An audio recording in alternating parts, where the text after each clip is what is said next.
Hello, everybody. Welcome in. We are live. So I'm going to let me see, remove that. All right. So in a minute, we're going to bring our guest on. I just want to make sure. Let's see. Hey, Alberta, welcome in. Welcome in. Thank you guys for being here. Hit the like button as you come in. If you're new here, go ahead and subscribe to the channel. We do have a guest on tonight, and we're just going to allow people to come in. So our guest is backstage on time, promptly. It was because of her that I was kind of on time, because I do set times, right? And then I kind of be late. So, right. Still back. Yeah, our guest is still backstage. And we'll keep her there until a few people come in, and then we're gonna allow her in. So just give us a few minutes backstage. We're coming. We are coming. Everybody come on in. Hey, Harlem girl, thank you for being here. Thank God it's Friday. We need a break. We need a break. So as we all know, this is Freestyle Friday, and I have invited Millie Mill to the panel. I'm going to bring her here in just a moment. Millie, just give us a quick second. We'll be there. I promise. Thank you for being on time. Such a sweet person. Like, you guys, I just feel like I've been knowing her forever. We did get to meet in person. She does have a podcast. She'll get to tell you all about that. But because it was Freestyle Friday, there was a topic that she really is she's really passionate about, and we're going to talk about that. But we have a lot of other stuff to talk about as well. So come on in, hit the like. Let me know you here so I can say hello to you. It's Friday, y'all. Happy Friday. All right, let me do my sharing out. So y'all share this, invite a friend. I'm getting ready to do the same.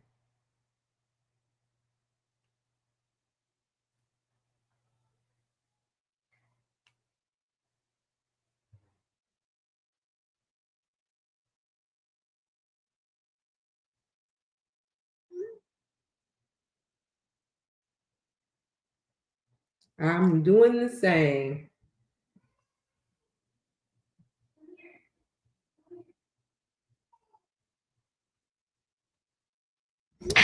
Oh Lord, my grandson came in. Hey, hi, Grandma. Aw.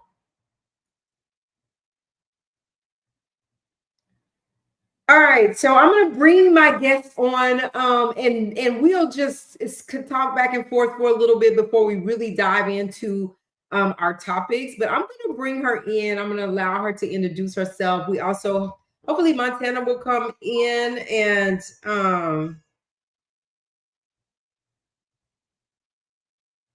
she said send her the link. Let me send this. Let me send my friend the link.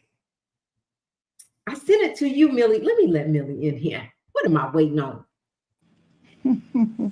Hi. Hi. Happy Friday. Happy Friday. Yeah, thank you for being here. I appreciate it. So at the beginning, So we much. just kind of allow people to come in, because YouTube takes their time about telling people we're live. So we'll allow them to let that happen. Now, I'm going to send my friends a link as well so they can come in as well. Okay. So where's the link?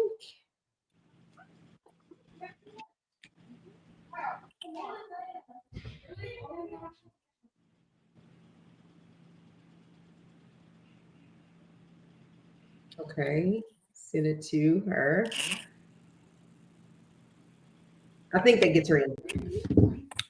All right. So there's 8 people in here so far. Go ahead and hit the like. Don't forget that. Don't forget to do that. It just takes a half a second, and it's a free way to support the channel.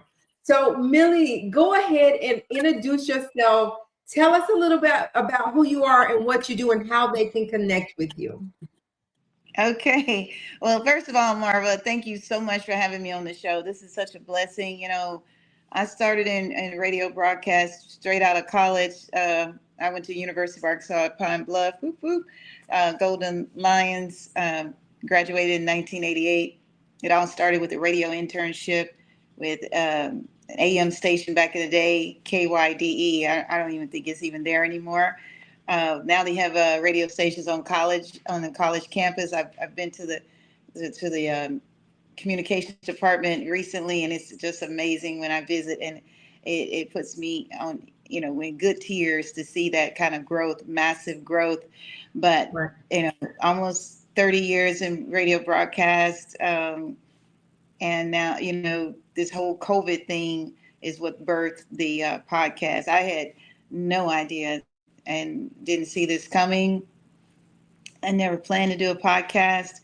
A lot of my followers, when I was in the Memphis, Tennessee market and Dallas market, they would reach out occasionally and say, "Hey, we miss you being on radio. Are you gonna ever get back in radio?" And I was like, "I don't know. I'm in corporate America now, so I don't know." Yeah. They said, "Do you ever think about doing a podcast show?" And I was like, "Me, I'm very shy, so radio was perfect for me because being behind the scenes was great for me, and I could really bring out all my anime and my little alter egos and just have fun behind the scenes. But coming onto the screen, I was like, ah." But yeah, with the help of a few coworkers, Tina Tilton back in Memphis, she has her own podcast production team, and she pitched an idea, a proposition that I couldn't refuse. She said, "Millie, if I produce your show for a nominal fee, you'll be responsible for booking your own guest. But if I produce the show for you, would you be interested in having your own podcast show?" And that was in May of 2020. I thought about it, and then in July 8th of 2020, we launched the first episode of Bring It in the House, which featured Blacklight Hip Hop. He's a local artist, Austin rapper, recording artist here in the Austin area. He was the first guest, and Oh, we've been on ever since, 5 years strong. I'm so thankful. We've had a lot of great people on the show. We hope to get you on the show, Marva, soon. Uh, yeah. but You know, we've had I'm every all about it. I'm all about it. Tell me when, and I will be there. right. We'd love to have you there. I'm ready to bring you on. Thank you And so much. yes, that's kind of how we got the name Bring It in the House, because we spotlight musicians, entertainers, artists, and leaders. And that's a little acronym for MEAL, Get Your Meal. And Yeah. Oh, yeah. I like yeah, it. I like yeah. that. So Our we story is, go ahead. go ahead. No, I was just gonna say we spotlight locals, and you don't have to be a big celebrity. That's great if you are, but we also like to shine the spotlight on a lot of people who are great leaders in their communities. Doing great things across the world, across the globe, that just don't really get the spotlight and the recognition that they deserve. So that's where we come in, to shine that light, and so it's a blessing to touch lives, and their lives touch mine. I love that part of it. Yeah, our story's kind of the same. Like with the magazine, it was about independent artists. It was about the everyday person, and still is. It had just blossomed into the A and B list celebrities. But I think, and that's fine, right? But I Yeah. still don't want to lose focus of those that never have a platform or and has really good talent or doing something really great in the community. I don't want to miss them, right? Yeah. So it's even though we do have the celebrity piece, we still are looking at independent and just people that have stories from struggle to success. And that's kind of how we kind of are on the same page there, where we're kind of doing independent underground artists and just putting them in a forefront, in a light where they do have a platform to showcase who they are. Exactly, Marva. Congratulations to you on your success. Your magazine is what, 5 years old as well, right? 5 years, 5 years, yes. Yeah, Thank we got you. the number five is the number of grace and generosity according to the word. And Oh, thank you, Lord. Thank you. yes. And here's what's crazy. Here's what's crazy. 5 years for the magazine, 5 years married. My two children and my two grandchildren makes five. There's one more. Oh, and Rise Queen was 5 years in 2025. So that's been all of that this year. Oh my goodness, that is amazing. So much grace there. So much Yeah. grace. So I'm so thankful. I'm humbled. It didn't have to be. And so I'm thankful. I never take it for granted. So, anyway, thank you for being here. We'll have other guests that come on. I'm going to drop the link in the chat because what we like to do is when we have topics that people that we're talking about that people like to join in, they're welcome to come up if you're okay with that, Millie. After Yeah, we of course. our conversation. So I'll go ahead and drop the link. What is I'm going to also put your social media site up there for Okay. people who know how to follow you. Just give me 1 second and then we'll jump into our topics for tonight. So let me go back over here. All right. Oops. There it is.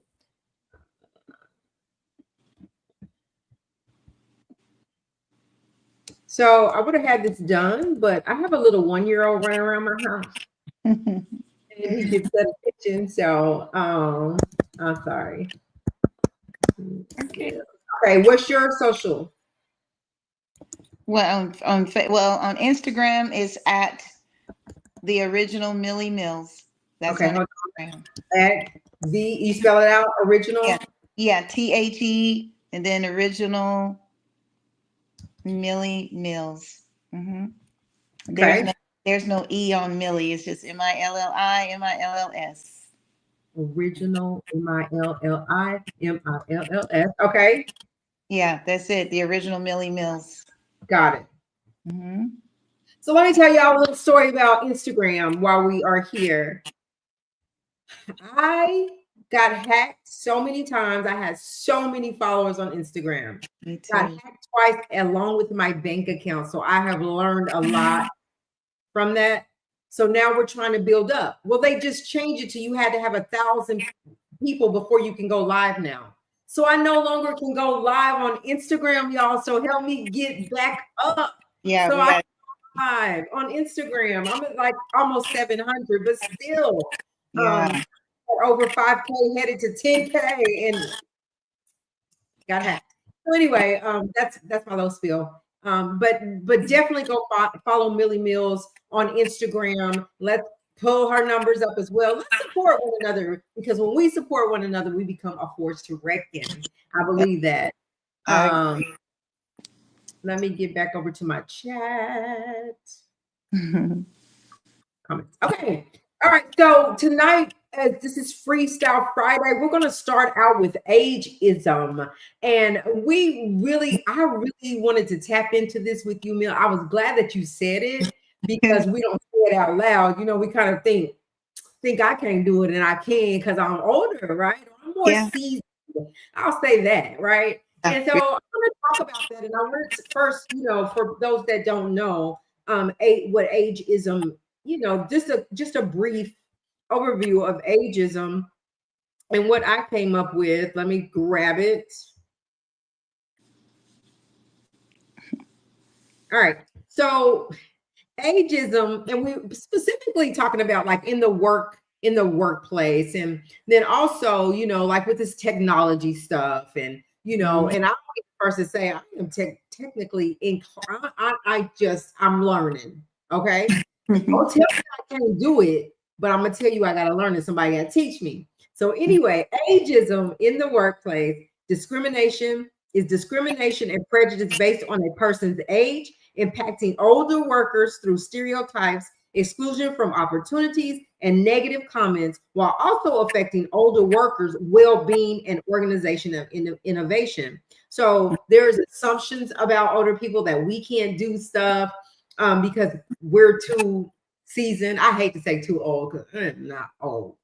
No, you're Um, not. exclusion from opportunities because of age. And they say that you're not supposed to have those kind of discriminations, but it's truly happening in the workplace to people. Let's hear from you, Millie, about what your thoughts are around that and why you wanted to discuss this opportunity.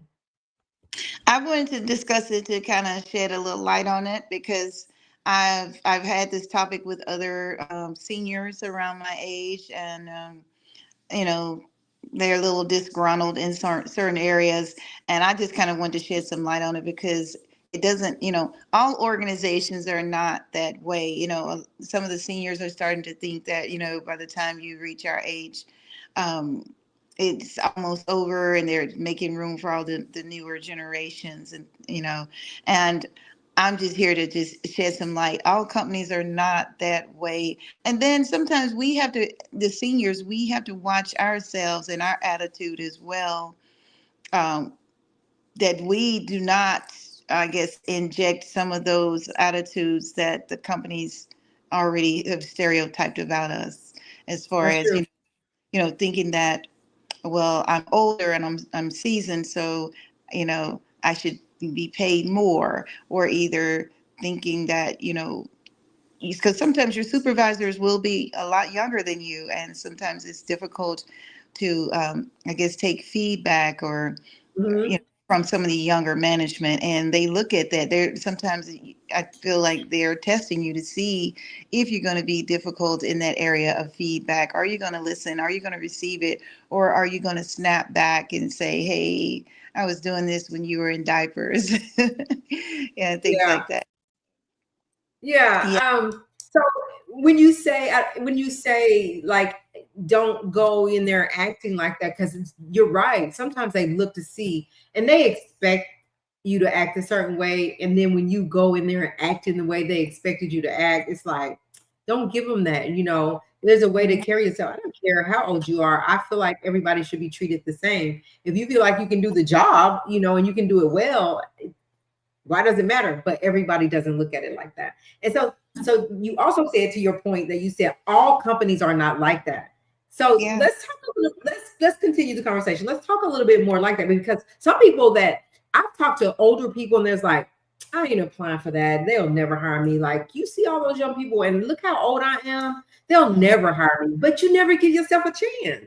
Yeah, yes, because I recently got on with Dell Technologies in Round Rock near the Austin area, and it has been nothing but a blessing. I mean, the young people that I get to work with every day is just amazing. They're fresh out of college. Some of them are from UT Austin, UT San Antonio, Texas A&M, Texas Tech, all these surrounding Texas university and colleges. They're super, super smart, super intelligent, beautiful, and they seem to, really welcome me in their environment. I say in their environment because I'm outnumbered. It's so many more of them than me.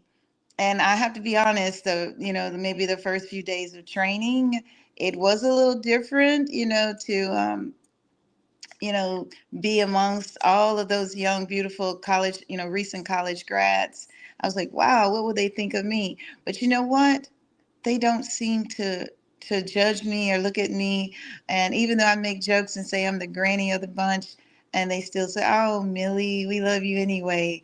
And just having that team cohesiveness and support, that we give and get from one another every day, it lets me know it doesn't have to be the way, that stereotypical typical type atmosphere that we often lean towards. Sometimes it's just good to lean in with love. Love is everything. It's the I key. agree.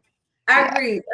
Some of the things that when we look at ageism, that we talk about, hey, Cherry, welcome, that we talk about is like hiring practices and using vague criteria like digital natives or digital natives in job descriptions that subtly exclude older applicants. Like, do you feel like that some companies use that kind of language, or they intimidate the more seasoned employees to maybe not go ahead and apply for that job? Oh yeah, I believe that that does happen. Fortunately, I don't think I've ever experienced it, or maybe I did. I just didn't notice it. Sometimes I'm kind of Pollyanna at times, but yeah, I do, and I have heard that you're automatically discriminated sometimes by your age. So it's good sometimes when you're submitting your resume, maybe don't put certain dates. Don't date yourself. You know, don't put maybe like the date you graduated from college or whatever. Just list your education and maybe omit the dates. You know, Mm-hmm. so that they will take a look at your skills. You know, you want to push your skills on them instead of the dates. You know, Yeah, I yeah, agree with that. your skill sets. Yeah, you want to make them aware of your qualifications and what you're able to do. Yeah. Do where you work, do they promote like inclusion, equity, diversity? Do they include that and do they talk about it?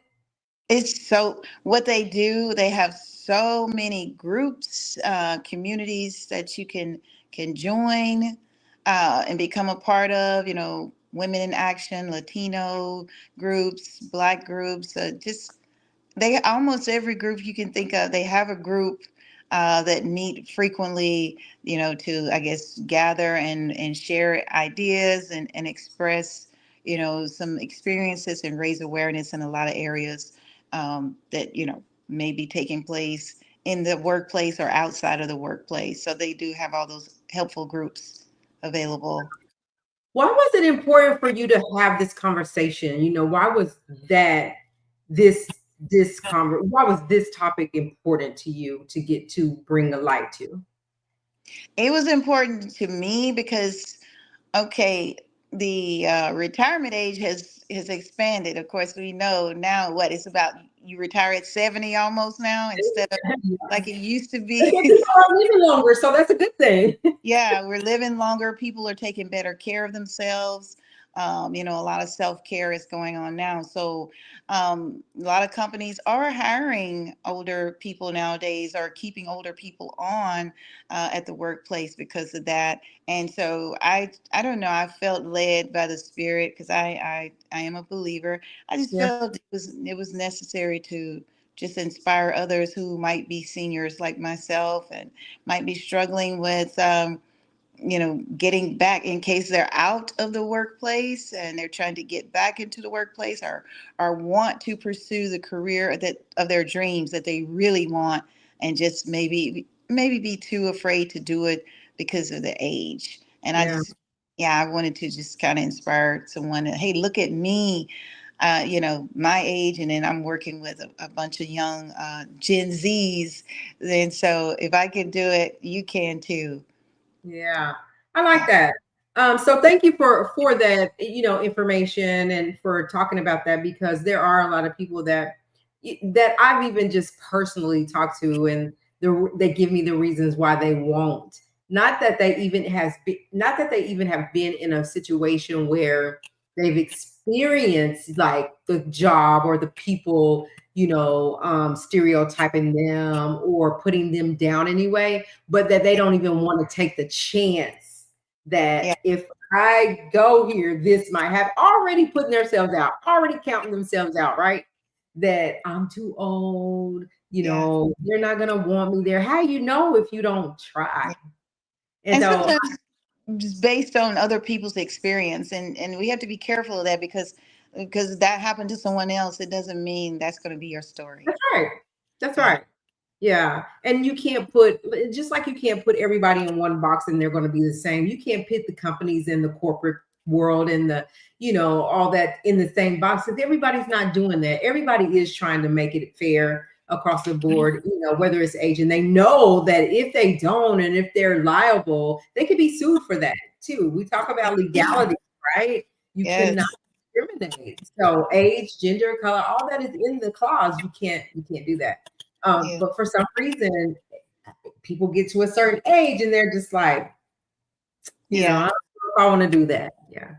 And I think too, knowing our rights, that was another reason I wanted to discuss that topic, because a lot of times we're not aware that we have those rights. dealing with ageism, how, that is discrimination. That is another form of discrimination. Sometimes we just look at color barriers as discrimination, but ageism is a real discrimination that's impacting America today due to, the expansion or extension of the retirement age. More and more people are working at the age of 60 and above. So we need to be aware of our rights if you're working or trying to get into another career. You need to be aware of those things. Yeah, and also I wanted to say this as well. Hey, beauty, it's me. Welcome. What I also wanted to say is that some people go to work and they're miserable in what they're doing, and they want to venture out, right? They're like, I don't know, because I've been here for X amount of years, and if I try to get out there and get back into this pool of trying to look for a job, like I don't know, I'm this age, like I'm Yeah, I think we're our worst critics, and we count ourselves out before we even give ourselves a chance. we do. We do Yeah. a lot of times. Yeah, we do. And that's another point where I wanted to just make mention, even if it's launching your own, if you have that entrepreneurial spirit and you want to get out there and do something. Yeah. Come on. Yeah, do it. Do it. If you want to have a trampoline studio or whatever, you think, hey, I don't know how this is going to go over because of, oh, who's going to come to my class? You'll be surprised how you inspire others. Because when I turned a certain number back in July, and I did I was a hip hop dancer. I've been dancing since I was 3, and the age of 3, and I'm gonna always dance until the Lord says different. That's why But I don't. I was like, she's not the age she's telling me. There's no way that she is this age. Like yeah, y'all in the chat, y'all would not believe. We ain't gonna put her out there, ask her to tell us, but she's really proud of it, and she should, because you look amazing, like well, thank amazing. you. You I'm do. just thankful to see this age because a lot of my peers died during COVID. You know, a lot of Yeah. make it, and then to be mobile. I mean, that whole cliche about your health is your wealth is so real. That is True. so real. I mean, you can have money and all those other things, but if your health is not intact, whew, Money ain't gonna be able to take care of that. yeah, And it's crazy, while we're kind of getting on another subject of health, is yeah, that we know that we need to take, I think she's frozen. Are you back? Uh-oh. yeah, Are you I back? free. Okay. Yeah, Okay. okay. Uh, Another topic, when we talk about health, when we know good and well that we have to take care of ourselves. We say, oh, I want to be here for my kids. I want to be here for my grandkids. I want to see this, this, this, and this. But we never commit. It's hard. It's hard to commit. It's People hard. do it. It's Yeah. hard to commit for some reason to the good stuff, the stuff that's good for us, right? Mhm. Until the doctor says, I've done all I can do. Why Yeah, wait for that? Why wait yeah, for that? We've got to take care of ourselves. we do. We really do. And I know if you, yeah, well, they say old habits are hard to break, but one day at a time. One day One at a day at a time. time, Yeah. one foot in front of the other. hmm So You know, if sugar is your thing, because at one time I really, really liked sugar, and I still do, but I really have cut back on the sweets. I really cut back on it, and it was one of those one day at a time process type. yeah. It was Yeah. just, and that's just like anybody that smokes cigarettes, that want to lose weight, know they need to lose the weight for their health. There's always healthy ways in doing it. But people, I don't smoke cigarettes. I never smoked cigarettes, but I was thinking, like, we can't knock somebody for smoking cigarettes, but we can encourage, like, it's okay. If you try to stop today and it didn't work, try it again tomorrow. Yeah. So I said, because I have a husband that smokes cigarettes, and I'm just like, it's okay. Put him down, and then but he really tries hard for his health. And it's just something that if you've been doing it for over 30, 40, 50 years, it's hard, but it's not impossible. It's not Yeah. impossible. It's not If you have impossible. been, Yeah, you've been carrying this weight around on you for all your life and you want to feel better and be better. What did you say, Mel? Take one day at a time. And Yeah. don't beat yourself up if you fall off. Just get back on. Yeah. Yeah. Yeah. Or either, and if you start to feel like you're going to cave in, just remember your why. Remember why you're doing it. What's important to you? Are you doing it for your family, or your grandkids, or are you just doing it because you just want to be better and feel better? Just Yeah. keep all that in the front. Write it on some little cue cards or whatever. Every day have something just to remind you. Yeah. They talk about those little, now this is a real thing. The little stickies, like you go in the mirror, you brushing your teeth every morning, Yeah. put stickies up to remind you and give that affirmation. Because I feel like the first part of your day, this is me, y'all. This is just me. The Uh-huh. first part of my day, I want to pray and I want to Mhm. start it off right. Yeah. And I need some affirmations. Now, I don't have stickies on my mirror, but I thought about it.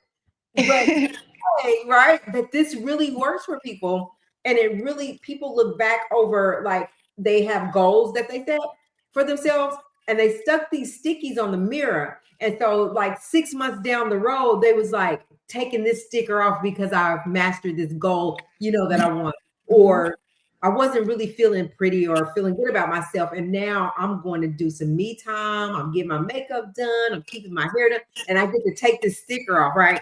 Kind of Yeah. motivate yourself. It does, because the first time when I got away from sugar, it was 2 days, and then from 2 days to 5, and then 5 to 7. And I was Mhm. like, "Yay! I made it 7 days, a whole week." And so next thing you know, another week, and Yeah. by that third week, I was like, "Sugar! I don't even want any sugar." I had kind of gotten away, So gotten away. I'm upset about Pepsi. I'm a Pepsi holic. But when I have made up my mind that like I'm taking a break from Pepsi, like I don't need it, I don't want it. So I'm like, so here's my thing. If it's a pretty day outside, and I'm like, you're out on the weekend, it's pretty. It's like, let's go get something to drink. It's always somebody, let's go. And so then you go and I grab that Pepsi, right? But when Yes. I say I'm not, it's like, oh dang, it's been 2 days, like you, it's been 7. And then when I get to that third or fourth week, it don't even taste right if I try to drink it. But then Yes. somehow I'm dismissed that it didn't taste good until it Yeah. tastes good again. Yep. Yeah, you kind of slide back into it. I know, because I was off sugar for a while, and then being in a workplace a little bit, I'll nibble a little bit here, and I'm like, here I go. I'm going back into the Yeah, sugar again. yeah. But yeah, hey, we'll start fresh tomorrow. That's The new right. So I just want to recap. So I feel like with the ageism thing, I feel like what my hope was to get out of this, because I really appreciate you even bringing it to me, is that Yeah. I didn't look at it like that. I never paid attention to ageism, but it's a real thing. And Yes. a lot of people, when they get a certain age, really feel depressed. Like I hear people saying, "Oh, it hurts getting old. It's so terrible." Baby, I'm living my best life, however old I am. I don't care. And I have to keep that. I want to keep that about me. Me too. So I feel like for me, I mean, I'm just no old lady now. Don't hear me I twisted. know Like, that. I'm seasoned. But I feel like for me, I'll try anything that makes sense for me that I haven't done. Like, oh, maybe I'll try that, and Yeah. then look up and like, I was going to do that, right? Yeah. I Yes. was thinking, oh, my brain, I can't wrap it around that. And then I'm like, I'm doing it. I'm flying by it. I'm like, I got this. So I just want people to hear this and, really think about it, that we, instead of being critical of ourselves, turn it into being more positive to ourselves and saying that I can do, like, I'm spiritual too. I am Millie. So I can do all things through Christ who Christ strengthens has me. strengthened me. Yeah. So Yeah. that's what I stand on.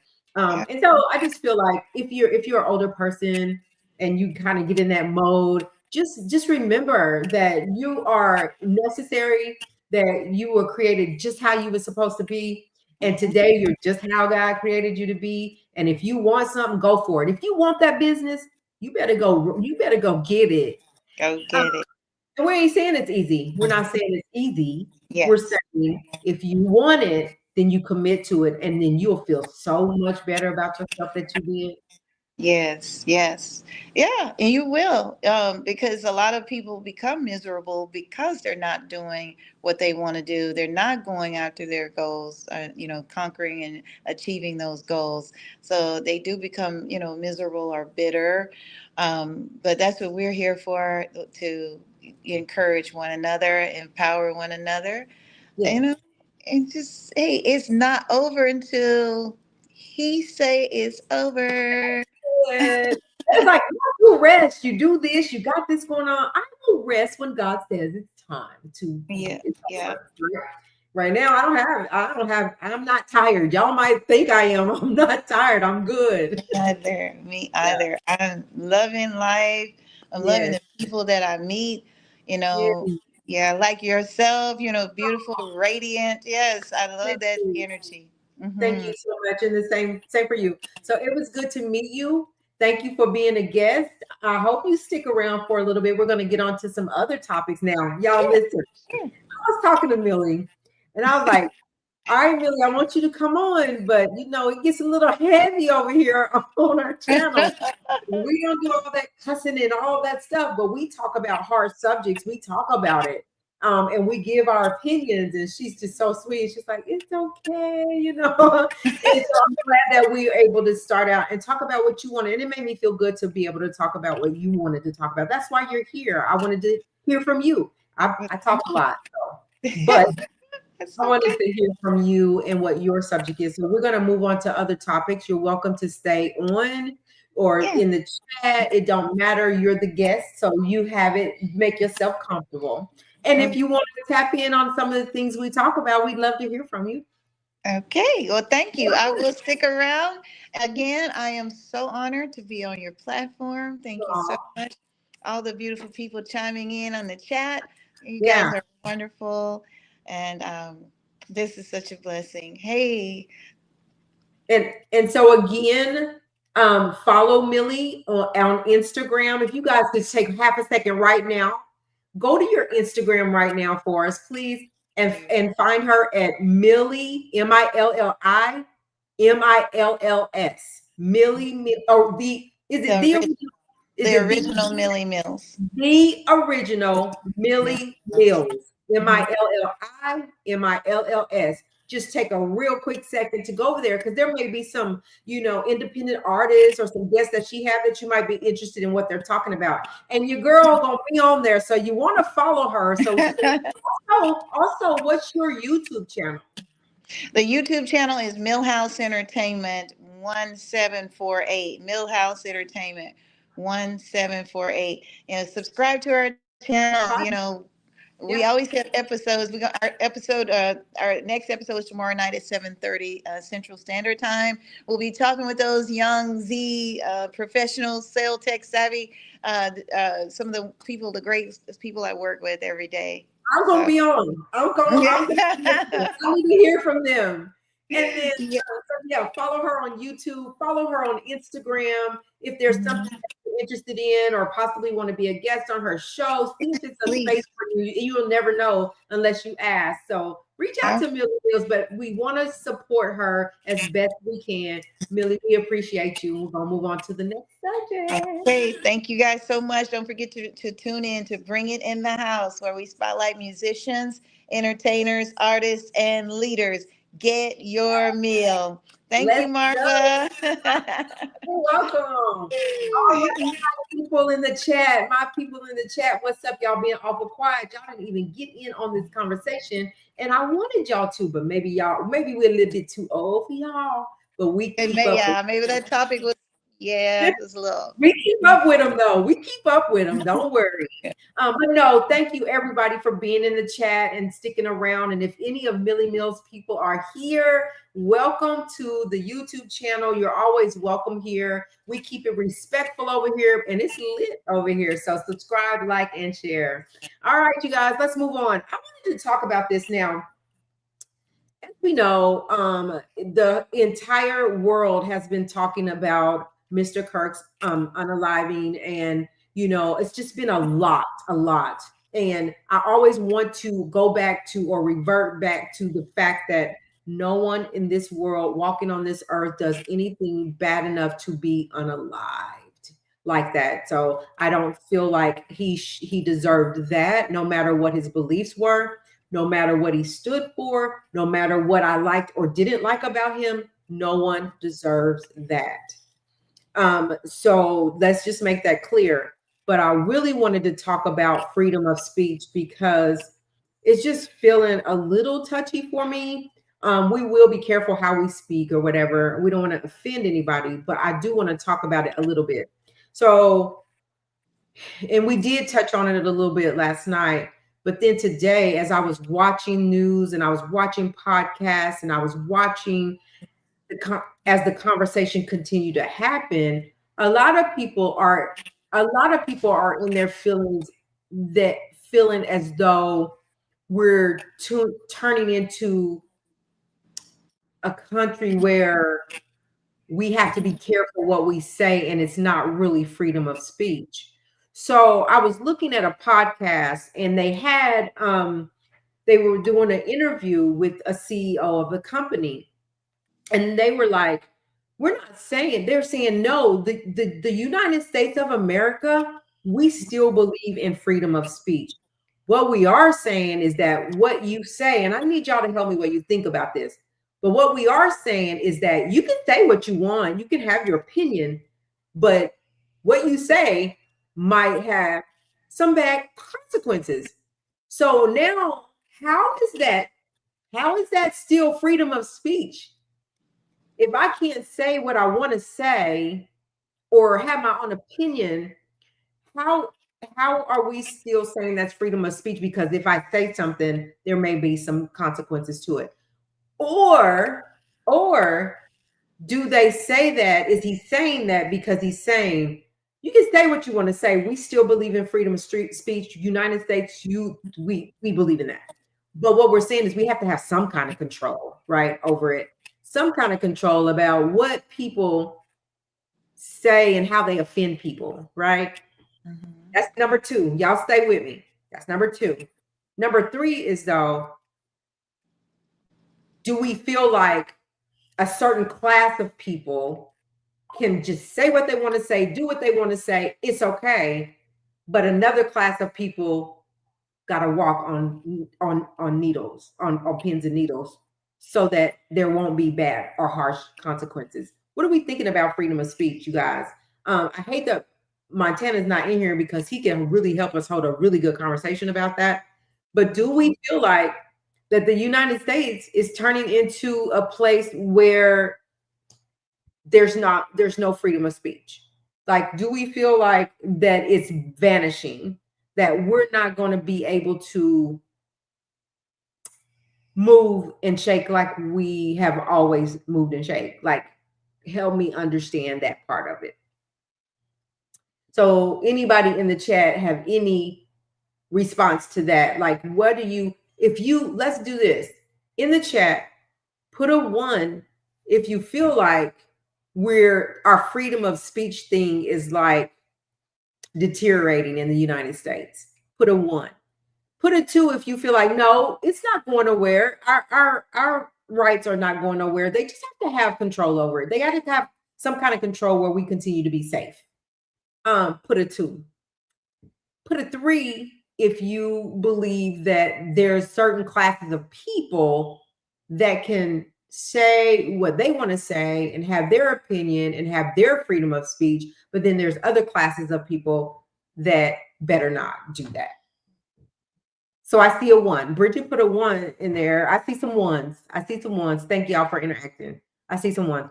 I'm leaning towards the ones. I'm leaning toward the fact that I feel like even on my little channel here, what I got, what, 9.2K, 9.5K subscribers, my little channel, that I have to be careful what I say because I don't know. And I was listening to a YouTuber was saying that he said, I'm going to say what I want to say. Like, this is my YouTube channel. This is what I created. And why can't I say what I want to say? But yet in the same tone, he said, but I'm also taking the chance that if I say what I really want to say, my channel could be taken or snatched away. Like, so are we standing on ones? I have a few. Berta, Harlem, Bridget, ones. I'm saying one. Cherry, what you thinking? Like, how are you feeling about the freedom of speech and how we, does it feel like it's diminishing to you? And if you guys don't want to interact in that conversation, I get it, but this is just how I feel. And so Harlem, if you want to come up and join in on the conversation with me, that would be really awesome. But otherwise, I can continue the conversation. Hold on, this is Millie.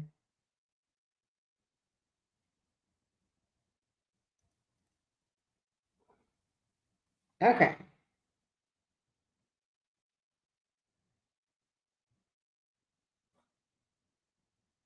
Okay. All right. So we looked at, so then we were, when we look at Jimmy Kimmel's and his situation and how what he said, he was suspended indefinitely. You had Steve Colbert, who they shut down, but they, everybody, all the kind of talk show hosts kind of talked about it last night or either today. And even the guy before Stephen Colbert, he took his place. What was his name? Ooh, ooh, ooh. Hey, right. Hey. Thank you for being here. I can't remember his name, but I watched him before I watched Stephen Colbert, and he was like, and he's older, more seasoned, and he said, I did television night show. What is his name? They don't want to talk no more. Yeah, absolutely. But anyway, he was saying that he's been in, Cherry said two. So she said number two, where you can say what you want to say, but they have to have some kind. Letterman, David Letterman, that's him. But Cherry was like, they have to. Cherry believes, and correct me if I'm wrong, Cherry, that you believe that we're not losing our sense of freedom of speech, but we have to have some kind of control so that people are not getting hurt or offended by what we say. Is that what you're saying, Cherry? But David Letterman, he came on and he was like, I've been in television for years upon years upon years. I'm not saying word for word, but he said, but never in my tenure had we ever had to wrestle with government coming in and shutting somebody down for what they talked about on their show. We live in a world where nowadays that your numbers matter, your views, your subscribers, all that stuff matters. Is that that they have to say and they have to talk about what their viewers are wanting to hear to keep their ratings up. And when you're talking about big platforms like CBS, ABC, you're talking about you got to keep up the momentum for millions of people to tune in, right? And if you take that away, if you take away their production and start trying to control their production and how they're producing their show for the night, you're going to take away the views, and then that's going to take away nighttime talk show. Do we believe that nighttime is going away little by little? You started with Steve Colbert. Why in the you can't tell me, no one can tell me that Stephen Colbert was not bringing in numbers with what he did. What I do believe is Stephen Colbert mocked the president from the first time he was president to this time. He did it, people laughed, people liked it, and they moved on. But now we have an administration that's coming and saying, that's going to these CEOs of these companies and these networks and saying, you better do what we tell you to do. Because if something is said that we don't like, this is alleged, then you're gonna have to do something. There's gonna have to be consequences. What are your thoughts? Cherry said, I thought it was that a certain class of people. Did I say that? I thought that was third. So that's where you are, Cherry. Okay. I'm sorry if I got that wrong. So Cherry believes that there is a certain class of people that can do and say anything they want to do. They can have their own opinion, anything they want to do. But then there's another certain class of people, you better watch what you say because your livelihood could be swiped away, right? So that's what she believes. So What do you, let me see what Wright is saying. Wright said, welcome in, Wright. Thank you for being here on a Friday night. Some of these people have always had racist, prejudiced views, but the current administration has made it okay to be very vocal, even if their views are harmful. And that, right, is what I was saying whenever we said, Cherry, different class of people. If you're in this class of people, you can say and do whatever you want. If it's right or wrong, if it's wrong, we're going to make it right. And we can say what we want to say. But this class of people, you don't get to do that. You don't get to do that. You better watch out, because everything that you work so hard for and your bread and butter for your family can be snatched away from you in a second. Now, do I believe Steve Colbert is going to suffer because they're taking his show from him? Not at all. People love Steve Colbert, and he just won an Emmy. Congratulations, Steve Colbert. Do I feel like Jimmy Kimmel is going to suffer? I don't. But I saw Jimmy Kimmel going to his attorney today. They caught him going into his lawyer today. So I'm feeling like he's going to bring there may be some things filed against the network for their First Amendment rights. Yeah. He says people have been mocking 47 well before that. And now you can't deal with it. Like, if I'm the president, I'm going to have to know, first of all, some people will like me, some people won't. Some people going to say some really bad stuff about me. Some people will say some really good stuff about me. Why does it have to come to a situation where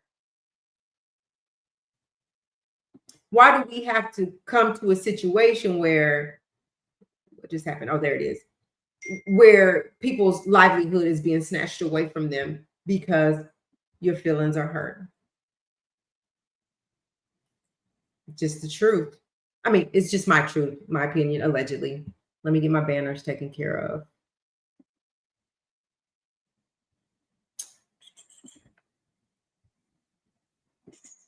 All right. Let me get back to the chat. All right. So people have, yes. And he said, Wright also said that I hope when I'm 79, I don't, right. Especially if you're sitting in the highest position in the United States or in the whatever, and you care, like that made you mad. People have, like you said, we're going to go back to that. They've been doing that. Even when you're fired. Wasn't that his show? They talked about you. So I wanted to see, kind of feel what the temperature was on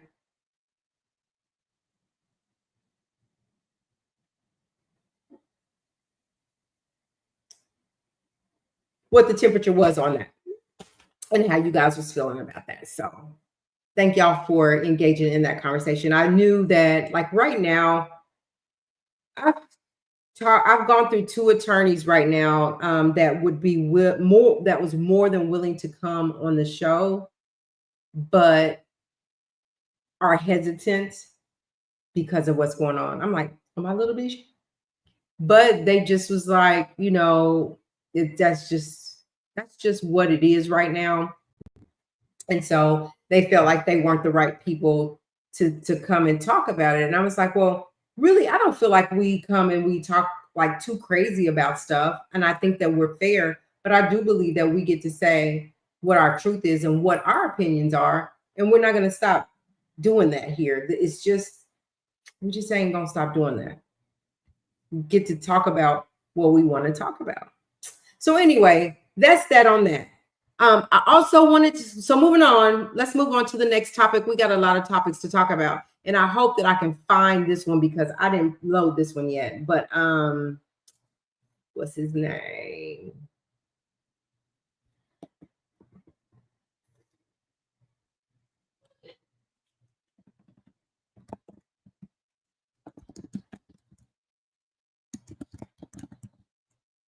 All right, so let's talk about this, and y'all tell me what you're feeling on this. I'm going to share my screen. Moving right along to the next topic here.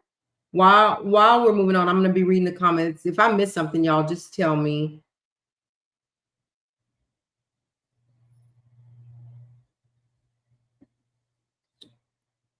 All right. So as you guys know, um,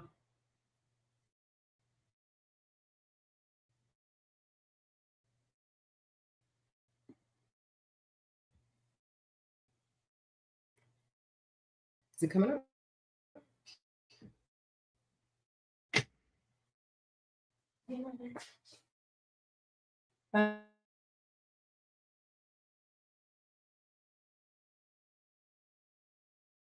Thank you. You cleaned it?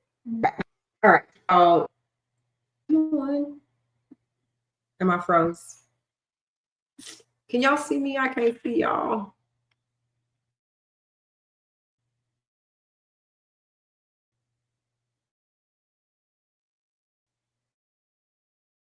There we go.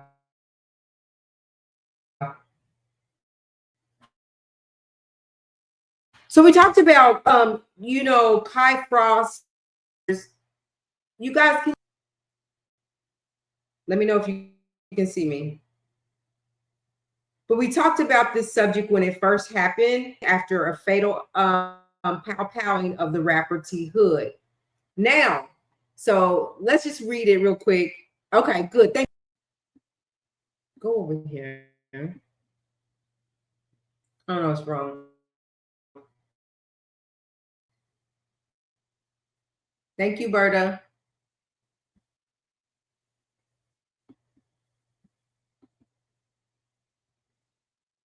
Bear with me, y'all. We're going to get through this. I think it's my internet on my end. If y'all can see me, then I think it's on my end. But we're going to make it through it.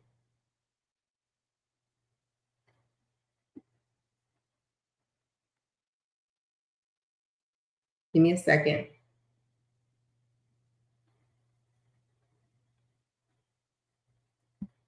Maybe.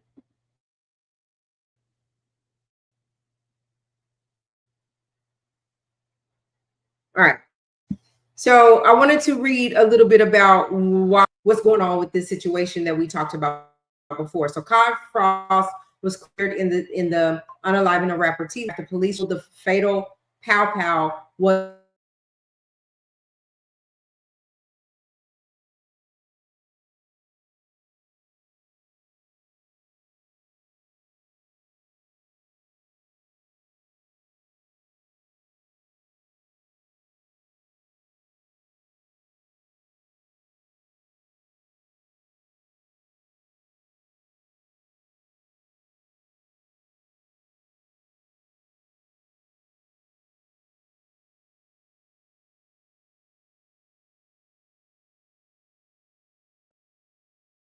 a domestic dispute involving Frost's sister, Kelsey Frost. Tevin was the primary aggressor that night, a police spokesperson said. Detective alleged T. Hood initiated the confrontation and brandished a weapon before Frost responded with pow pow. Frost, the son of Love and Hip Hop Atlanta stars Kirk and Rashida, reportedly drew his own pow pow and pow pow T. Hood, who later passed away at a hospital. Police and said Frost remained at the scene and cooperated fully with investigators. So basically, he did stay at the scene. But I think the reason that I wanted to talk about this is because I know that there's a point where you get to there's a point where you get to that there is self-defense if you see someone being violated or being hurt, that you could protect them if you had a pow pow. And in this instance, obviously there was a domestic, but they said that the reason that I didn't know or wasn't really sure that he would get past or get out of this is because they said that he was pow powed in his back, so that is like as though he was running away. And so I was wondering, how do they call that self-defense? At the end of the day, though, both families in that.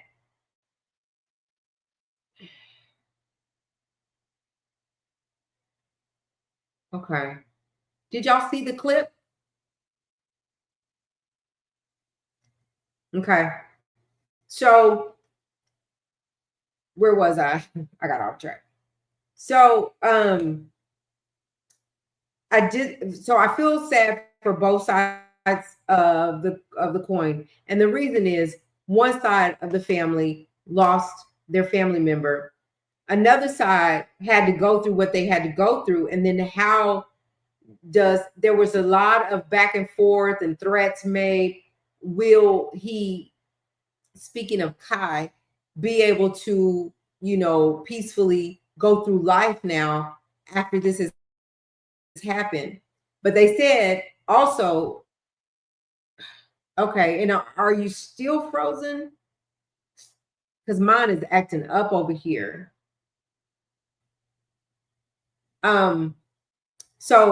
But will he be able to peacefully move on with life after all of the threats and all the things that were talked about before? And I just feel sorry for both sides.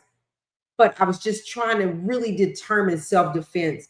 Is it different for every state, or is the law the law? Like, I don't know. Rice says that self-defense is governed by state statute, by the state. So it depends on the state, and depending on if there is a stand your ground law in that state, I guess. And also, you can only do what it is necessary to eliminate the threat. You can't go overboard or retaliate. So that's where I was confused, in that I thought it was that you calm the situation down the best way you can without going overboard, right? And I feel like an unaliving is overboard. Either way, it's just no good for either of the family members. And I would hope, I do hope that, but they did say also with that, right? And you can maybe elaborate on this, that while the police are saying that it was self-defense and he's kind of cleared, that the district attorney's office has the last say to say whether it's definitely self-defense or if they want to pick it up. So what am I hearing? Am I hearing that right now he's cleared, but if the district attorney's office decides that they want to go ahead and pursue charges, that they can do that? They can still do that? Is that where we are? Is that what that means?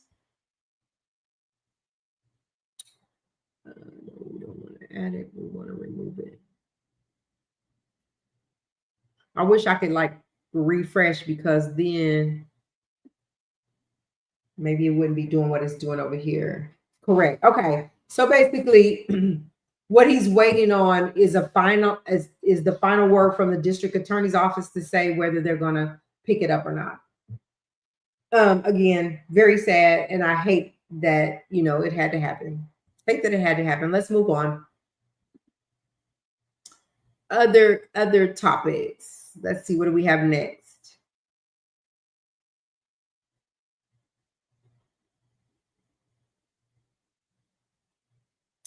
All right, so I wanted to talk about this one, particularly because it's kind of relates to me and my little fan here. I'm a fan of certain people that y'all ain't fans of.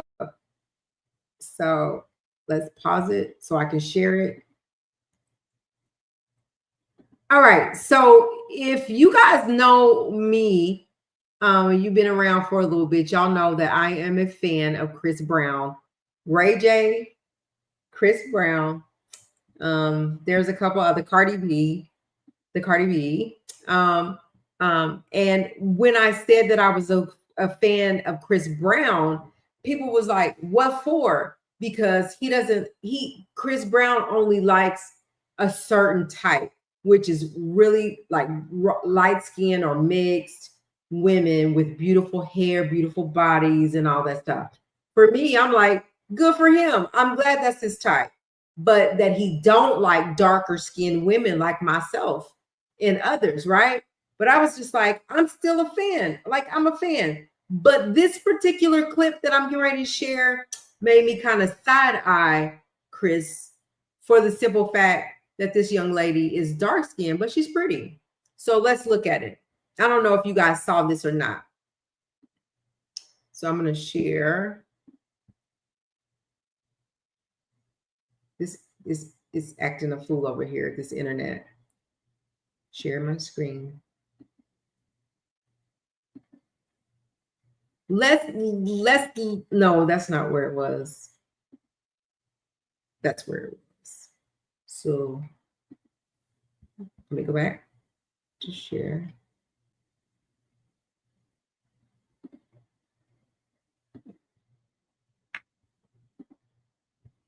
All right. All right. So let's listen to what she had to say after going to a Chris Brown concert. I'm going to read just really fast what it said on there. I'll do that later. I'll do that next because she'll probably say the same thing. So let's go ahead and listen to what she had to say. He's about to come get you plus 2 other girls. So Boba finally comes to the gate around like 7:15. He comes to the gate. I know it's him because he had a name tag on. His name tag basically said Boba. So I'm like, hey, are you Boba? Are you Chris Brown's manager? And he's like, yeah. I'm like, okay, I'm here with such and such. He said that you would be escorting me and my friends to the VIP platform. And he was like, oh, no, sorry, I don't have any more VIP wristbands. So mind you, it's 7:10, like 7:05, 7:10. So the concert just started. And I actually saw him have like 50 VIP wristbands in his pocket, but we're going to get there in a second. So he's like, I'm sorry, I don't have any more VIP wristbands left. So I'm like, huh? I'm like, I just got off the phone with such and such. He said that you were expecting me and my friends to come. So he's like, I'm sorry, sweetheart, I can't help you. And he walks away.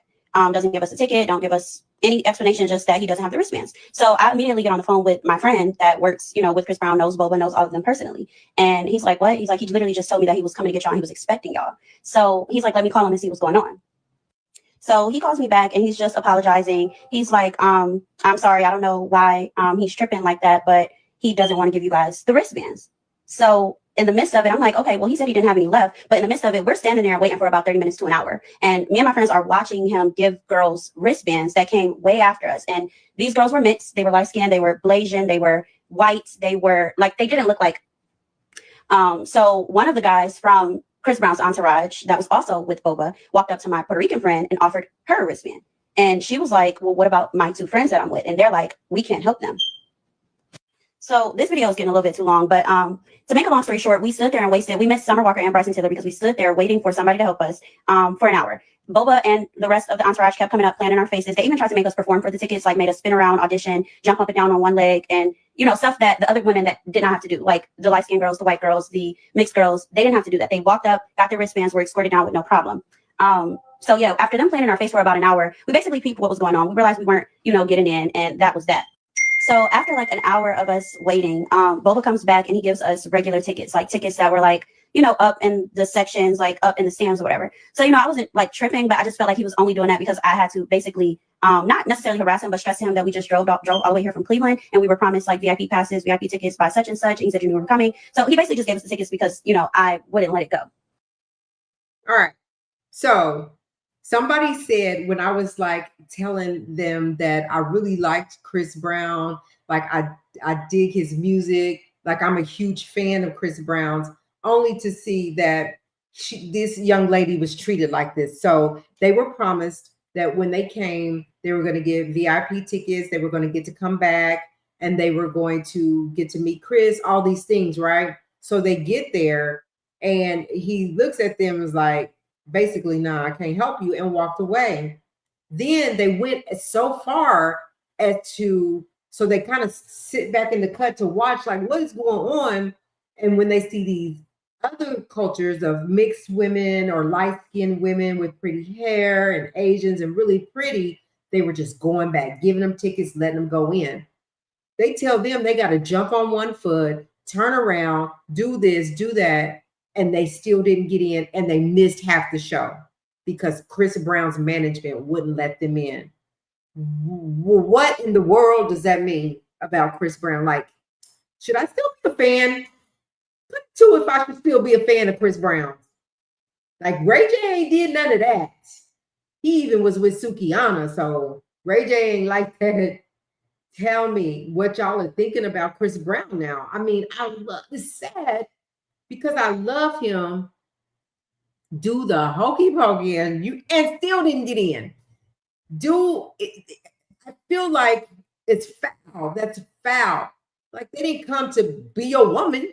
They came because they're your fans. They wanted to see you, and get a chance to say, hey, I got VIP, drove all the way there, and that's how they got treated. What should I do? What should I do? Should I still be his fan? I mean, he's choosing based on Chris' preferences, but it's his choosing. So do you think that, so what you're saying, Harlem, is maybe Chris didn't even have nothing to do with this, they know what Chris's type is, so he had the choice to even allow them in or not? Or would they have caught flack from Chris for allowing a dark-skinned lady in? I'm not sure about Chris Brown now. I know, I'm just like, I really, really love his music. I love how he performs. He puts on a good performance. Why do we have to treat people like that? I'm not a light-skinned mixed person. I am totally 100% a Black, dark-skinned young woman. So does that mean I don't get a VIP?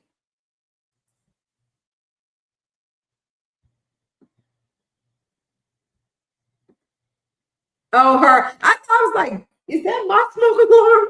But it was not my smoke alarm. Where we at? Those 9 votes, right? Did they pay for the back? So no, they were going to be granted. They told them they wanted the VIP access. And so when they got there, they were told this person would meet you there. Once you get there, you get the tickets, you go back. So somebody won the opportunity to get it. So it wasn't like she paid for it. I mean, I get that, but she won it. And you told me, even gave me a name of the person that would meet me and get me backstage. But when you saw me, compared to what I saw you letting go through the gate, it just was kind of obvious. And then her friend, right? So then she has a really like cute Asian friend or mixed friend that was really pretty with her. She gets to go back there, right? But none of the rest of them. She's like, well, what about my friends? Do they get to go? She said her friend should have went and got her instead of depending on another person. Yeah, so I'm just like, it was all foul. Everyone has preferences, but the optics aren't good. Yeah, I do. I mean, you get your preferences, but like the artists need fans in order to be what they are, and it's the fans that make them these A-list celebrities, may put them on these pedestals, right? So all of your fans are not light-skinned women. It's not, and I kind of took offense to that. Hey Harlem, welcome up. And Hey faces, hey y'all, how y'all doing? Doing good. Thank you for coming up. What you thinking about Chris? So, like I was saying in the chat, I understand the person may have been choosing knowing Chris's preferences. So he was making the decision. From what she said, did she say that they wanted, or was it that her friend worked for Chris and her friend was trying to get her in? Let me see. I think it was somehow that they won the opportunity to get backstage. But I could be wrong. Let's hear it again. Why is she talking fast? How do I slow that down? But anyway, let me get her back up. Allegedly, but I seen it with my own 2 eyes. Rihanna rolled her eyes at Chris Brown. Share screen. Share. All right, let's try it again. And let me see what she said. You guys, he's about to come get you plus two other girls. So Bubba finally comes to the gate around like 7:15. It says, woman alleges Chris Brown's manager denied her VIP access at Breezy Bowl due to her skin color. A young woman has taken to TikTok to share a troubling experience she says occurred at Chris Brown's recent Breezy Bowl tour stop, claiming that the singer's manager denied her and her friends VIP access based on their skin color. Oh, it didn't tell me there. Woman alleges. So how did she get it is my question. She's not telling He comes to the gate. I know it's him because he had a name tag on. His name tag basically said Boba. So I'm like, hey, are you Boba? Are you Chris Brown's manager? And he's like, yeah. I'm like, okay, I'm here with such and such. He said that you would be escorting me and my friends to the VIP platform. And he was like, oh, no, sorry, I don't have any more VIP wristbands. So mind you, it's 7:10, like 7:05, 7:10. So the concert. So she said, is she saying that her friend gave him his name and said that he would be the one escorting them back? So maybe her friend connected her with that opportunity, and then he was telling him he had no more wristbands. I think that's right. Right. That's what I'm thinking, that the friend it worked behind stage or whatever and promised her, oh, I'm gonna get you backstage. Don't worry about it. Right. So Did he clear it with anybody? Right. So you don't know, because for me, a friend, I'll just tell my experience. Like when I had the opportunity, the tickets were in an envelope at will call and had my name on it. So I knew that I had it, right? I didn't have to wait for somebody. But if you're a friend that works for them, you meet me at the VIP gate and right. Right. Don't send me, because now you making me feel like I'm this color, and now you so all of a sudden don't have any more VIP tickets, but yet after us comes a lot more girls that get through. Right. That's why I think the friend may have promised her whatever, but the friend didn't clear it with whoever they needed to clear it with. Obviously, because then the man with the tickets was getting to make the decisions of who was coming and who wasn't. So I see what you're saying. That's right. If you tell me you working back there with Chris Brown and I can get VIP, you meet me back there. Or you get up the tickets and put them in my hand so I know that I'm getting in. Right. Or like you say, put the tickets at the front at the ticket box for me to pick it up when I come. Put them at will call. And when I get there with my name on it, my ID, them's my tickets. And we don't even have to worry about him. I don't even have to see him to ask him for a ticket. I got my ticket in my hand. So again, I say, so when we put it in that perspective, maybe I just hear so often about Chris Brown's preference of women, which he has the total right to like to have his preference of women. It doesn't matter who, I'm just a fan. And I don't like how she was treated.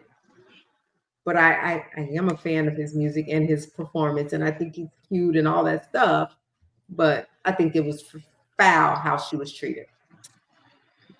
But again, that's his management, that's his staff. That wasn't him. So she can't push it off on him. I'm a fan of Chris Brown too. Like, go ahead and pay that $1,200. You want to see him, you want to meet him, all of that.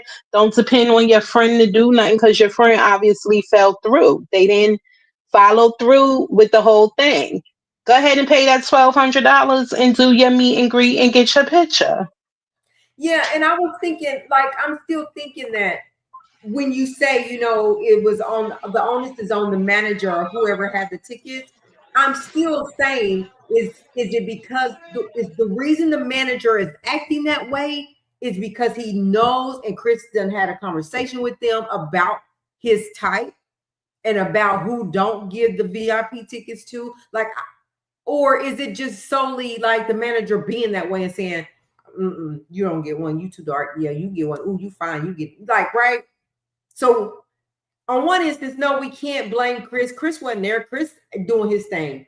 You got a certain amount of tickets, man. Give them to who you want to give them to. Did he say that? Or did he have the conversations? You know what I like and what I don't like. I don't want to come backstage and see dark skin. I don't know. I'm still side-eyeing the whole situation. I will listen to his music, but I will not pay to go see his rude butt. Is Chris rude? Is he rude? Like, has he been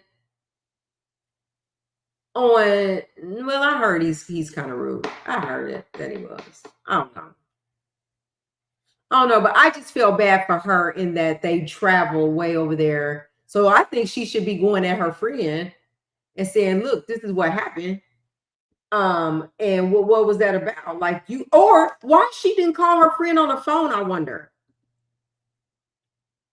Or was it even that important at that point? I'd be like, I don't even want to go back there. Forget it. I ain't going. And then missed half of the other opening, the people that was opening for him.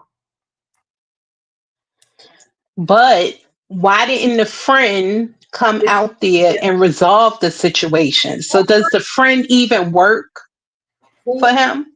Was it a setup?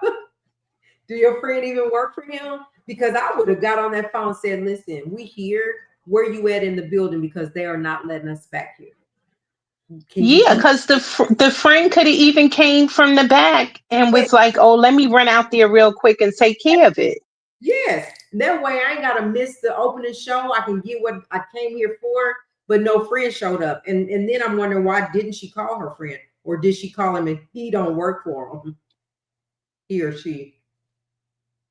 So, yeah, you could look at that a lot of ways. But I was side-eyeing personally Chris Brown because he don't like a certain type. And that's his business. Like, he can do that, but dang, don't treat your fans like that. We ain't coming to try to get in the bed with you. We just come to chill. So we can move on to the next. All right, what we got next here? Let me get out of there. The next one is, who is this? Let me see who this is. Oh, yes. Let's look at this one. I think you sent me this, Harlem. It got heated. Before you start, did you see Alberta's comment about we're not coming to America when he wanted the girl to stand on one foot and say roof, roof? I didn't see that. I didn't. Yeah, he talking about stand on one foot, bounce around, turn around, do flip. What? Like, it ain't even that serious. I wish right. I would. Oh, no, we ain't doing that. All right. So I think you sent this one to me, Malik. Is that his name? Yoboa. So let's look at it really quick. Centering yourself and that you're being opportunistic, and focusing on your attraction as opposed to their issues, and without proving that you're ready to do the work. So what would you say to that? So you and I sat for 4 hours the other day. Correct. And we decided how we were going to approach this. We decided how we were going to approach this, bro. We went through a number of questions. We decided how we were going to approach this. Let me start it over because we missed the beginning. And it's not letting me go back. Where's the red marker? I can go back. Okay, we'll just listen to it and then we'll go back. And we said recording, and the more you talk, the better, the worse it looks for you. So what I'm asking is that we're having a conversation. What did you say? I said the more that we're talking, the more I'm just concerned. So I'm generally concerned. I said that the more that it looks bad for you. That's really what I'm saying. Yes, sir. This looks bad for me. Yes, because I'm asking a number of questions. We're done, bro. Okay. We're done. It looks bad for me because I chose to come here and speak to you about me and what I've done. It looks bad for me. It's a setup. I don't like this. Okay. We said that we were going to focus on policy. And we did, and we also stand on allegations. And we I don't appreciate this at all. No, we had a conversation about a wide range of things. This shit at all, homie. I don't. Was not we fucking discussed for 4 fucking hours? You want to say allegations on me? The fuck is wrong with you? The fuck is wrong with you? We sat for 4 fucking hours. We sat for 4 fucking hours. We did sit for hours. We sat for 4 fucking hours. And you gonna stand some fucking allegations? Fuck you. The fuck is wrong with you? This is my fucking life. The fuck is wrong with you? Yo.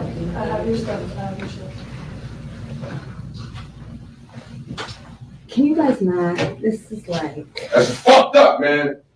We have like. The fuck is wrong with you, man? We fucking sat for 4 hours. Don't tell me shit. Don't tell me about it. This isn't professional. This is life. What do you say to trans Black women who say that you're centering yourself and that you're being opportunistic and focusing on your attraction as opposed to their issues and without proving that you're ready to do the work? So what would you say to that? So you and I sat for 4 hours the other day. Oh, Correct. I'm trying to stop it, y'all. And we decided how we were going to approach this. Not And we went through we decided how we were going to approach this, bro. We went through a number of We questions. decided how we were going to approach this. And we we're said actually that recording, and the more you talk, the better, the worse it looks for you. So what I'm asking is that we're having. What did you just say? I said the more that we're talking, the more I'm just concerned. So I'm generally concerned. All right, I got it all. So do y'all know who Malik Yoba is? He's the one that says he no longer identifies as Black. He also has issues, I believe, allegedly with transgender. So before he came into this interview, obviously they had a 4-hour conversation, and the interviewer did not approach or did not handle the situation the right way, and he got upset. So have y'all heard about these allegations on him towards trans women and what he felt about them? And do you feel like the interviewer said anything wrong? Like he just asked him a question, and obviously they had a conversation that maybe he shouldn't have asked him the question. Do you know more about this, Harlem? No, I didn't even see that.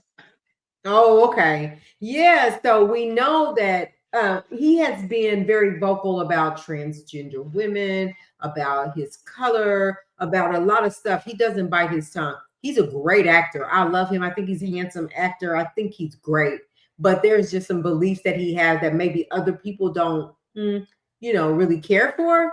And he went off on this man during the middle of the conversation because he talked to him about that. What he was saying, it was that how does he feel about transgender women, saying that he disregards how they feel and not, paying attention to no, I'm sorry, I was in the chat, but not paying attention to their feelings and how they feel about it. But this is another thing. Don't people have the right to feel how they want to feel? But then again, it's a thin line because we talk about that speaking and saying things out loud that may offend people. And I think that what happened is Malik allegedly said some things that offended transgender women, and he didn't want to talk about it on this interview, and the man brought it up anyway. So I thought maybe that you guys have heard about this conversation and this situation where it got heated and he was ready to tear his butt up, but they took him out. So I thought you heard about that. Right, says New York undercover guy. Yeah, I like his acting. He's one that also, did he play? Was this Daddy? This is not Daddy's Girl, right? Daddy's No, Girl. he was in Why Did I Get Married? Yeah. So that's that on that. I just wanted to bring that up as that was one that I had been looking. I was like, dang, he was ready to tear some stuff up. He was acting like little Gary Coleman when Gary was all right, let's see what else do we have.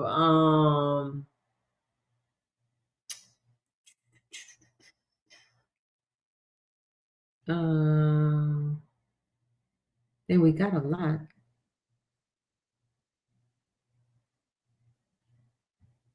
Let me see what this is. Oh, okay. So did you hear about Steph Curry's wife? Let me just play it.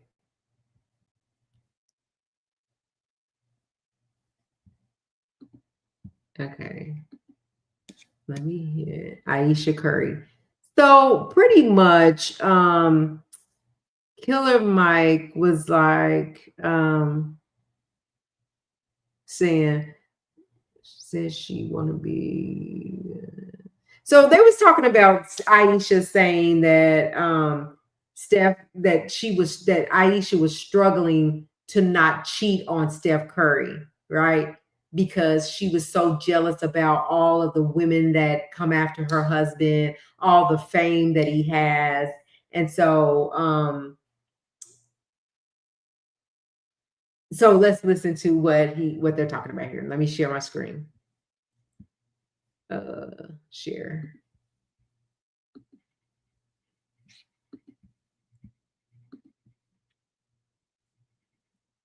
And really, after you hear it, I'll tell you my opinion. I don't think that's what it is, but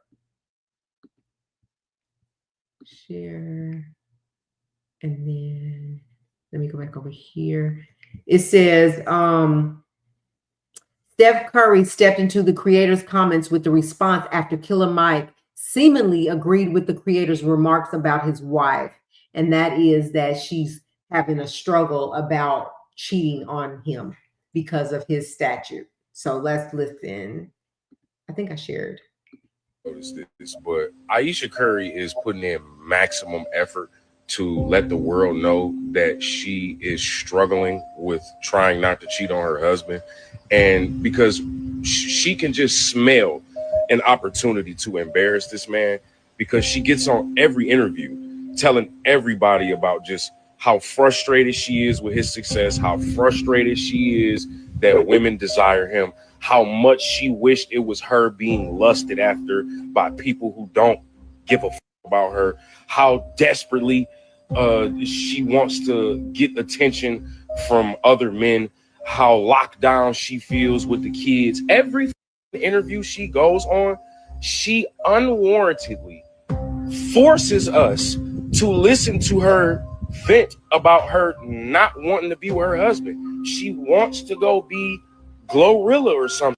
Like, we get it, bro. Just go drop an album or something. Like, stop embarrassing this man, bro. It's getting pathetic. So what do y'all think about that? Have you seen Aisha go on an interview and say things like that?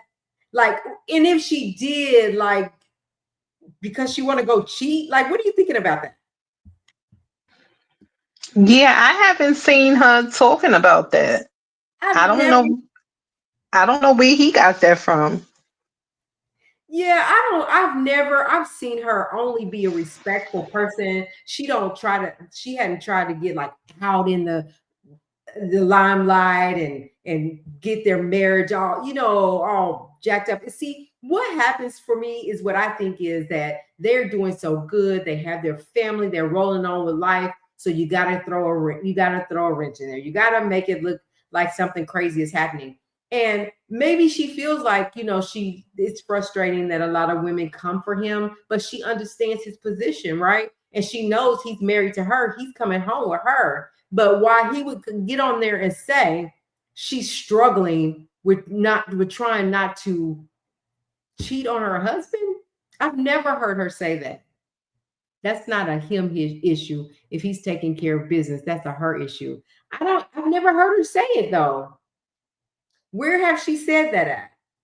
Has anybody ever heard Aisha speak ill of her husband and his position and his work? I haven't. No, because they always seem so happy. So, I mean, I've never heard her say anything like that. Yeah, and even like even I've seen her on interviews and it was not anything about that. I saw that clip, but I haven't seen her. Yeah. I haven't seen her. I don't know where he's seen that at or who she said that to, if she's even said it, but like out loud to people out for the world, I haven't heard that. And so I was like, where is he getting his information from to say that? And isn't it okay for a basketball wife or NFL wife or music, to say, gosh, all these women are always after my husband. I get it, but kind of gets old sometimes. It's okay to voice that. But does that mean I just want to go cheat? I don't think so. I don't think so. That's my opinion. That's my opinion on that. I saw that clip. Okay. All right. So let's move on. Harlan, you sent me some stuff. Where is it at? What we got next? This is just that hopefully this is her final thoughts of the neighbors. We do not condone violence, abuse of any kind. Who is this?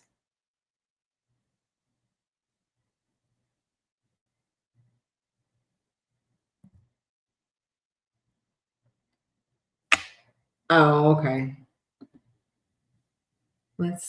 Thank you guys for being here. Hit the like button, subscribe, and become a member if you haven't already. So we talked a little bit about Dame Dash and on the Breakfast Club last night, and he was saying that Cameron was, I guess they have issue. He has an issue with Cameron, and Cameron was trying to give like his child while they were into it, trying to give his child, offer his child money or whatever. But I don't know the full story on that. I am going to look more into it. I just had ran across it and somebody sent me it, but I didn't get to look at it. But I hear today that Dame has filed a $300 million suit against Cameron. Do we know why? You can hustle on my blog. Okay. So I'm going to pull it up. Oops, am I back? I'm glad I got to come tonight. I will be coming on.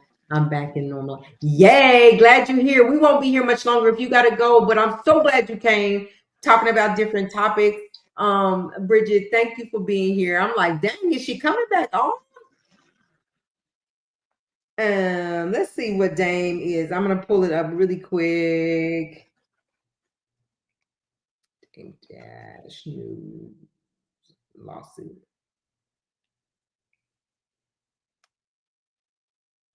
All right, here it is.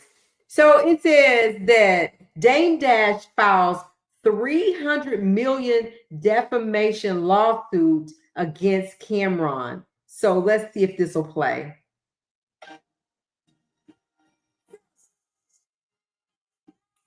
Okay, it didn't. So it says Dame Dash is suing Cameron for $300 million over comments that sports broadcasters allegedly made about Dash and his family, plus other offenses. On today, Friday, September the 19th, Dash posted a legal demand letter that was sent to Cam, born Cameron Giles. In it, Dash notified Cam he's suing him for loss of business opportunities, reputational harm, and emotional distress over recent disparaging comments and shady business moves the rapper turned sports broadcaster allegedly made. He included his wife, Raquel Horn, and his family office, the Dash Group, as plaintiff, who have also suffered from reputational harm, emotional distress, business disparagement, and financial interference. Dame Dash family office sends a demand letter to Cameron for $300 million lawsuit. It says, I never hustle with Mr. Cameron. I never hustle with Mr. Cameron. He's a civilian, but he's effing with my family office, and he's now made my wife and two of my sons uncomfortable. I would never do anything violent, and I don't want anyone that loves me to do anything violent. So this is the only way I can handle this. So this is my version of how the Godfather handled Fredo. That's what he was talking about. I knew it was going to be one of my brothers. I just didn't know it was going to be you, bro. And that does make me sad. Well, we'll just have to see. No, we'll just have to let a judge decide like businessmen. And I don't find it funny. I hope you don't have any houses in your name. They're about to be mine. And I don't forgive you, Big Fendi TV. I don't forgive you. I do consider you my brother. I do forgive you. I consider you my brother. Never let any man go at your family, wife, or kids. Protect them at all costs. I bet you'll shut the F up now. I dare you to say something. Hashtag Godfather. So he's mad and he's suing for $300 million for defamation, for making his wife and his children uncomfortable, and for getting on the platform and saying ill will things of him. Now, don't you have to really, really prove defamation? Like, you can't just go out there and say, oh, listen to the radio and listen to the platform that he said it on, and now that's defamation. And it's got to be some real hard evidence, right? When we talk about defamation, Montana been looking for you. Yeah, I really don't think that Cameron said anything about him. Is Alberta still in the chat? Because I think he said something about Dane Dash lied when he said that he was involved with Revolt TV. Revolt TV, yes. And I think that's all that Cameron said on his talk show. He said that Dane was lying. So how is that defamation of character when he was lying? How is he threatening his family? Because his two sons, he's talking about his little sons, I guess. How is he threatening his family, his kids, and his wife? Like, that just makes no sense. Right. And then they came out, a representative for Revolt came out and said that he was not telling the truth. They said that's not the truth. And a representative from Revolt, Cameron, Roland Martin, they all spoke on it. They all said that was not true. Dame, right. And then Dame is so angry, like, I don't think that he'll win a $300 million lawsuit for that. I just don't think that he has a chance. Wright says you have to prove the allegation is untrue and loss of revenue and business. Yeah. So how did you lose business ventures for them saying, I mean, even if he said that, like, how did that make you lose business ventures for him saying that's just not true? He's not telling y'all the truth. So Dane, was you lying and fabricating? I think that Dane, because I think that when they called him out, it pissed him off. And so now he's mad. He's gonna sue.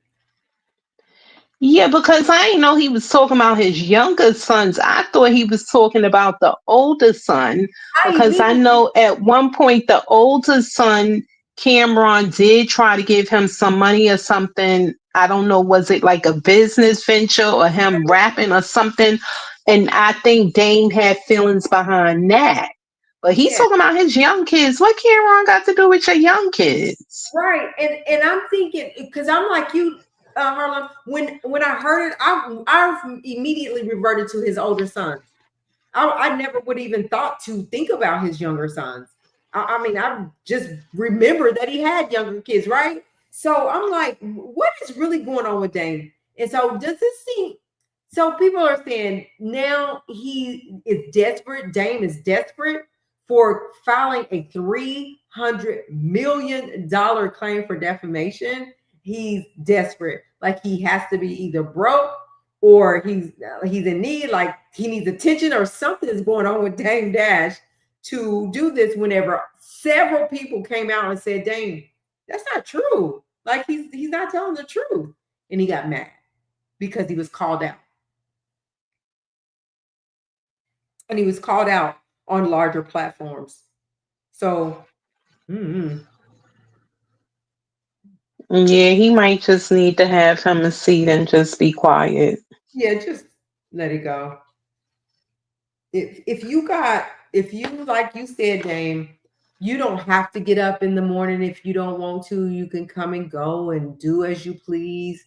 And if you knew that it was the absolute truth that you were going to hold that position at Revolt, then why get mad if somebody say you ain't when you know the truth? Are you mad because the truth has been spoken on you that you're not, that you didn't tell the truth? Because I just don't get it. So I'm like you, Harlem, just have a couple seats in the back and just let it go. Leave it alone. It's for me, that's a way of getting money, trying to get money. Because it's needed. I don't know. So anyway, what else we got tonight, Harlem? I think I was gonna stop there and save some more stuff and look into anything else. Now listen, next week, Diddy's in court, right? On the 23rd. Am I right? Is it the 25th, I think? Oh, the 25th, 23rd or 25th one. And this is to determine whether they're going to throw out the Mann Act charges and have a new trial, or if they're going to proceed, or they're going to just proceed with the charges that he has. So it'll be interesting to hear that and see that. We will be covering that, absolutely covering that next week. And then just right after that, October's around the corner. Sentencing is around the corner for P. Diddy. I did want to talk about one other thing before we go. So do you guys remember, yeah, I think it's the 25th, Harlem. I think you're right for that. So we'll be tuning in for that and we'll be covering that. But so Funky Dineva and Claudia Jordan worked together on Fox Soul, then something happened and there was time to renew their contracts or something. And Funky Dineva was like, that's not enough money. I ain't doing it. And went all off, right? And he quit. Then it just became this whole mess, right?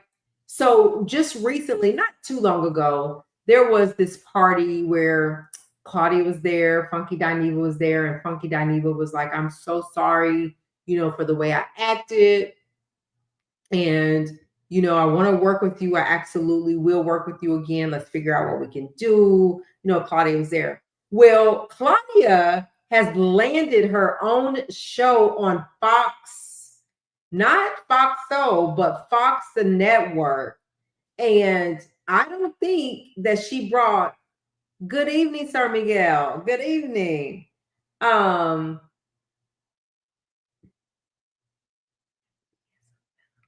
I don't think that she brought Funky Dineva along with her.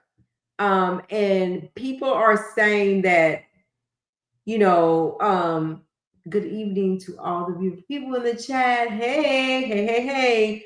I think that they were like, well, Claudia had to do some extra things to get this gig on Fox, and all these negative things about Claudia. Claudia is another person that I like. I don't know if you're a fan or not, Harlem, but I'm a fan of Claudia. I like her demeanor, in that when you're her friend and she puts you on, she don't want you, hey Galactic, she don't want to put you on and just to make a few dollars. She wants to put you on to win, and she has the capability to do that. And I feel like Funky Dineva thought that if he went all out like he did, and talked to her about working, that she would bring him along. Now, that ain't to say, like, Claudia stay working. She's going to stay keeping her gig. So I feel like the Fox show that she has, or that she was able to get, I feel like that was in the works. Like, I feel like that just didn't happen overnight. But people are saying that she dissed Funky Dineva. Now, there could be something coming down the pipe that she might bring Funky along with her. But right now, she's looking out for herself. Claudia says that she's been burned too many times by friends that she's tried to help, talk to her really bad, treat her any kind of way, but all she's there to do is help. I'm a fan of Claudia Jordan, and I wish her success. Do we have any other Claudia Jordan fans in the chat, on the panel, anywhere? I like Claudia. I like her. I like Claudia, but she may not, be taking Funky with her because Funky got a lot of stuff going on right now As far as with the Tamar situation. and she might just not want to have that tainted, right? And just saying, we're gonna wait till this passed over, and we're Right. going, there may be something, but there may be some, like, I feel like she really liked Q, and she, they were friends, and I feel like she feel like he kind of did her wrong, but he felt like, he also said that he probably handled things the wrong way as well. So he did stand up to that. But nonetheless, I do like Claudia, but I also like watching Funky sometimes. I have nothing against him or anything. So while we're talking about him, like, I haven't heard anything from Tamar. Has anybody seen Tamar? Did Tamar go to the farm? She still posts stuff in her stories. So, I mean, she ain't going nowhere. Tamar, you're not on the farm? I like So I was wondering, I was like, I really ain't seen a lot from her or heard from her. But I did see a post, and I don't know if that's part of her trailer too, or part of a movie, her little short movie that's coming out. But I don't know. We'll see how that goes for Tamar. I do wish Tamar the best. Tamar always get the short end of the stick. So I hope that things work out for her. Sir Miguel says he likes Claudia as well. I do. I like Claudia. Claudia's a boss. She's about her bag. She's about being successful. She's about, like, Claudia is not going to stay not working. She's going to have a gig. She's going to be doing the things she loves. And not only did she get that Fox 23 show, she also just got a movie and that's about to release as well. So she's on the big screen now. So I vouch for her. Like, I like Claudia, and I wish her the best. So speaking of movies, they were talking about Denzel Washington is, like, no longer relevant. Like, the movie thing is Tasha K. The movie thing is, like, no longer relevant. And that like, going to the movie, like, all that's getting ready to be canceled because of streaming, because of podcasts, because of it's just becoming just content right now. What do we feel about the movies? Do we feel like people still go to the movies and want to have date nights and go outside of the home? Or do we feel like people are just doing that at home right now and it's totally going to go away? What are your thoughts about the movie scene? No, I still go to the movies here and there. It just depends on what's in the movie. Yeah, and do we feel like Denzel is not relevant? Denzel will always be relevant. Always be relevant. I can't believe somebody would say that. He will always be relevant. And all you got to do is give him a good script and he's going to go kill it. And he's going to make people watch it because that's the kind of actor he is. So I don't think that he's irrelevant. And I don't think that movies are, like, going away. At the end of the day, there are still people that want to just get away, go out, see a good movie. If it's good, depends. I'm like you, Harlan, what it is, because otherwise I'll go to sleep in the movie. But if it's good, I'll go watch it. So I don't think it goes away. I think somebody got that wrong. My opinion. Yeah, because Denzel was just on Broadway. He did Othello. When Othello first came out, the tickets were reasonable prices. As soon as crowds started coming, the ticket prices went up. The cheapest ticket was like $250. So the tickets were $250 and up for Denzel Washington, but he's irrelevant. Oh my goodness. Yeah, listen, Sir Miguel said he still go to movies. Yeah, I don't think that goes away. I I love Marvel movies, but I don't go to anyone's theater. Got 4K, got superior sound, got my snack, can't stop, go to the bathroom, can stop it, go to the bathroom, and snuggle up with my and then some people feel like that, right? Some people do feel like that, but some people just want to get out sometime and get out of the four walls, and go and enjoy a good movie. If it's a good movie, if it's something I really want to see, I'll still go. Yeah, because his latest movie that was out, Denzel and ASAP Rocky. Yes. It's a Spike Lee movie. It kind of got mixed reviews. Like some people liked it, some people didn't. But I thought it was good. I went to see it because I like Denzel. Yep.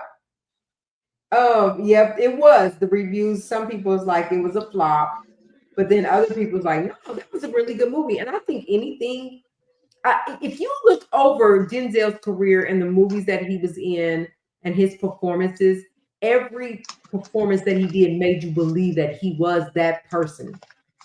I mean, that's the kind of actor he is, and that's how he keeps and engages the audience. And so he will always have that talent. He will always be that man when it comes to the movies. You can't cancel him. Right. You can't count him out at all until he's ready to be counted. He gets to say when he's done. So I like that about him. So anyway, that's my little 2 cents for tonight. It was a good night. I wanted to make sure Millie Mill came on and she wanted to be a guest. I wanted her to be here. So thank you and shout out to her. Go follow her there. Thank y'all for being here. Faithfully every night. I appreciate it. Bring a friend next time. We'll be back tomorrow on Saturday night. And we'll just continue the saga as things unfold. But again, next week, we will be tuning in to see what they're going to decide on Sean Combs. And he will be present at court. This will be the first time he will be back in court since he was found not guilty on the big charges, but still got the Mann Act. So anyway, you guys, I hope y'all have a blessed, restful night, a good Saturday day, and then join us right back here tomorrow night. Thank y'all for everything, and good night. Good night. Thank you, Sir Miguel. Good night, everybody.